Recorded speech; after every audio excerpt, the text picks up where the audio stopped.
So today we're diving into a really compelling new idea in literary theory from Sonia Baelo-Allué.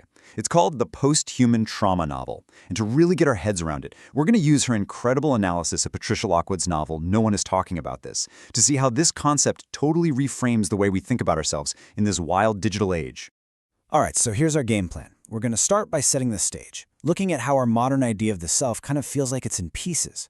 Then we'll unpack the two major theories that try to explain this: trauma studies and posthuman studies. After that, we'll introduce this new hybrid idea, the posthuman trauma novel. And then, the fun part, we'll see it in action in Lockwood's book. You know, at the very heart of this whole conversation is a problem I think we can all feel. This sense that the traditional, solid, stable idea of who we are has just been completely shattered in the world we live in today. So, two major fields of thought: trauma studies and posthuman studies. They both look at the world and agree on one thing. The modern self is fragmented, it's shattered. But, and this is the absolute key, they have totally different ideas about what this fragmentation means and, more importantly, what we should do about it. Okay, let's really get into those differences. Because when you put trauma studies and posthuman studies next to each other, you start to see these two completely distinct visions for what it even means to be a person right now.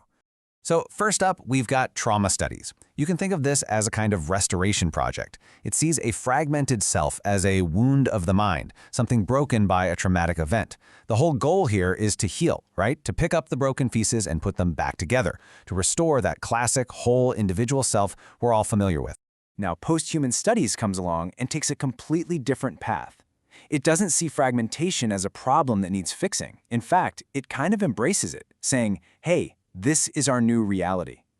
For posthumanism, the self isn't some fixed, stable thing. It's fluid, it's a network, constantly connected to and changed by technology, by the environment, by everything around us. And this table really lays out the fundamental disagreement. For trauma studies, things like losing your sense of agency or feeling vulnerable, those are bad things, problems to be overcome so you can get back to being whole. But for posthuman studies, porous boundaries and vulnerability aren't weaknesses, they're just part of what it means to exist. It's like one theory wants to rebuild the castle walls, while the other wants to live out in the open. And this is exactly where Sonia Baelo-Allué's argument gets so interesting. She says, hey, there's a new kind of novel being written, one that doesn't just pick a side. Instead, it lives right in the messy, fascinating tension between these two worldviews. She calls it the posthuman trauma novel.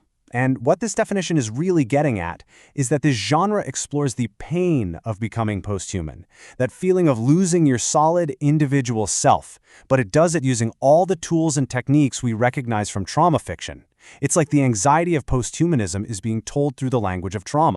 And what's just so brilliant here is how the form of these novels perfectly mirrors the feeling they're trying to capture. Think about it.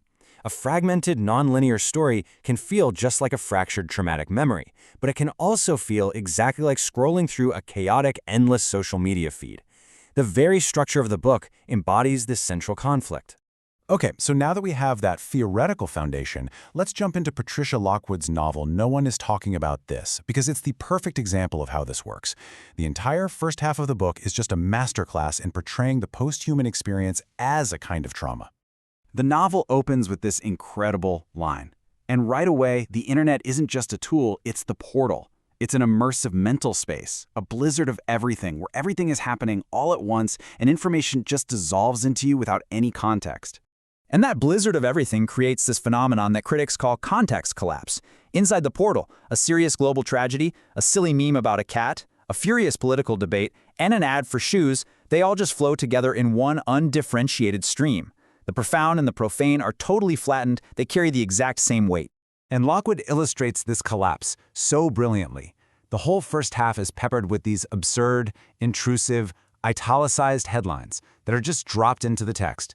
This one is a real example from the book, and it shows you how the narrative is constantly being shattered by this random, meaningless information, just like our real-life social media feed. So what happens to a story in a world without context? Well, the plot just disappears. The protagonist herself says it's a joke. Her whole existence is just passively consuming information. Stuck in her chair, her personal agency totally swallowed up by the communal mind of the portal. She is, in a very real way, acting out the trauma of losing herself. And then, This happens. A text from her mother. It cuts through all the noise. It's in a different font. It feels different. It feels real. This is the outside world crashing in, a moment of true crisis that you can't just scroll past. This single message flips a switch. The novel pivots dramatically, leaving that disembodied virtual world of the portal and plunging headfirst into a deeply physical, real-world trauma involving her family. And all of a sudden, everything is about the body. Its fragility, its smells, its sounds. The protagonist is yanked back into the world of her senses, of physical touch and unmediated human connection. The story moves from the infinite, abstract space of the portal to the very finite, very fragile reality of a sick baby. This quote just captures her transformation so perfectly. Before, in the portal, that random, shocking image would have just been another piece of flattened content. But now, in the real world, she has the power to decide what matters. She actively scrolls past the noise to focus on what is truly important, her niece's face. She's regaining the ability to create context, to create value. So what's the end result of this collision between the virtual and the real? Well, Baelo-Allué argues that the novel isn't suggesting a simple return to some pre-internet self. Instead, it's forging something new, something more complex. You can actually trace the novel's journey using the vocabulary of trauma studies. The first half is a compulsive acting out of the trauma of being dissolved online. The second half is a painful but vital working through of a very real embodied grief. And the combination of these two things, the synthesis, creates a new kind of person, one who is grounded in her body, but is also forever aware of her connection to the portal. And this leads us to the central, powerful paradox that Baelo-Allué uncovers. The terrible suffering that the family endures becomes, ironically, the very thing that heals the protagonist. It's the offline wound that allows her to finally stitch her online and offline selves back together, to reunite a mind that was lost in the ether with a body it had left behind.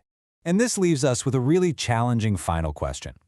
Lockwood's novel seems to suggest that the path to a healthy, integrated self in our age might not come from escaping the digital, but from being violently reminded of the physical. It forces us to ask ourselves, in a world where we're all a little bit lost in the portal, what does it take to truly become whole again?